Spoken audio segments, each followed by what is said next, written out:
ক্রীড়া সাংবাদিকরা ন্যায্য দাবি নিয়ে মাঠে নেমেছেন, এই ব্যাপারে আপনার দেখেন, আপনি শুরুতেই যে কথাটা বললেন যে ন্যায্য দাবি নিয়ে মাঠে নেমেছেন ক্রীড়া সাংবাদিকরা, তারা প্রত্যেকেই গণমাধ্যম কর্মী। গণমাধ্যম গণমানুষের কথা বলে, গণমানুষ যখন কোনো ন্যায্য কথা বলে তখন গণমাধ্যম তার সঙ্গে একাত্মতা পোষণ করে। আমার ঠিক পেছনেই যমুনা টেলিভিশনের অফিস দেখতে পাচ্ছেন, আমার কর্মস্থল। আমি আজকে 10 বছর ধরে যমুনা টেলিভিশনে কাজ করি। এখন গণমাধ্যম হিসেবে যমুনা টেলিভিশন কতটুকু গণমানুষের কথা বলতে পেরেছে, গণমানুষ সেই বিবেচনার জায়গাটা করবে।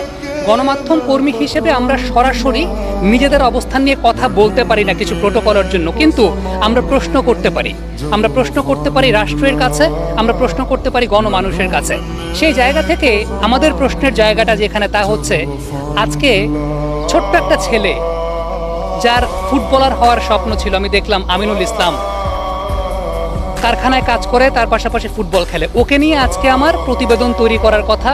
ও বড় ফুটবলার হবে, ফুটবলার হিসেবে ওর স্বপ্নের জায়গাটা কি, আমাকে প্রতিবেদন তৈরি করতে হচ্ছে ওর লাশ নিয়ে।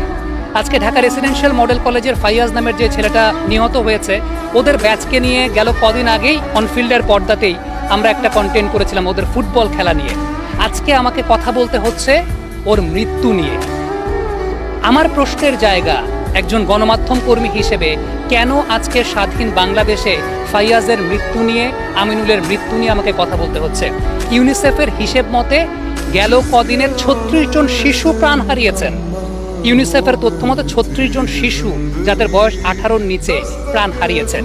আমরা দেখেছি এমনও বাসায় পড়াশোনা করছে, সে সময় তার গায়ে এসে গুলি লেগেছে। আমার প্রশ্ন সেই জায়গায়, স্বাধীন বাংলাদেশে একটা বাচ্চা বাসায় পড়াশোনা করছে, তখন তার গায়ে এসে গুলি কেন লাগবে? আমার প্রশ্ন, স্বাধীন বাংলাদেশে আমার মেয়ে আজকে বাসার ছাদে খেলবে, তখন তার গায়ে এসে গুলি কেন লাগবে? এই প্রশ্ন তো আমি গণমাধ্যম কর্মী হিসেবে করতে পারি। এখন এই প্রশ্ন করার জন্য আপনি যদি আমাকে কোনো রাজনৈতিক দলের ট্যাগ লাগিয়ে দেন, আমি ব্যর্থ কণ্ঠে বলতে চাই, একজন গণমাধ্যম কর্মীর কোনো রাজনৈতিক ট্যাগ থাকে না। একজন গণমাধ্যম কর্মীকে আপনি কখনো রাজনৈতিক দলের ট্যাগ দিতে পারেন না। একজন গণমাধ্যম কর্মী গণমানুষের কথা বলে, তার কোনো রাজনৈতিক পরিচয় থাকে না। গণমাধ্যম কর্মীর একটাই দল থাকে, সেই দলটার নাম হচ্ছে বাংলাদেশ। এই কথাটা যেন মনে থাকে, আমি একদম সাবধান করে দিচ্ছি এই কথাটা বলে। একজন গণমাধ্যম কর্মীর কখনো কোনো রাজনৈতিক পরিচয় থাকতে পারে না। আজকে ব্যক্তিগত জায়গা থেকে একটা কথা বলি, সেটা হচ্ছে আমার ফেসবুকে প্রোফাইল পিকচার লাল করেছিলাম। আমি শুনেছি এরকম কথা, আমাকে, আমার পরিবারকে একটা রাজনৈতিক দলের ট্যাগ দেওয়া হয়েছে ইন্টারনালি। আমি আবারও বলছি, আমি একটা দেশের শীর্ষস্থানীয় গণমাধ্যমে কাজ করি। একজন গণমাধ্যম কর্মীর কখনো কোনো দল থাকে না, কখনো কোনো ট্যাগ থাকে না।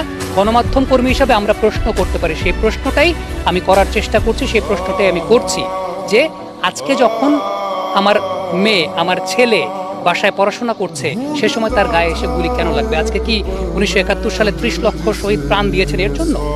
নিশ্চয়ই এর জন্য 30 লক্ষ শহীদ প্রাণ দেননি। আজকে বাংলাদেশের মানুষ শান্তি চায়, গণমাধ্যম কর্মী হিসেবে গণমাধ্যমও কিন্তু সেই শান্তি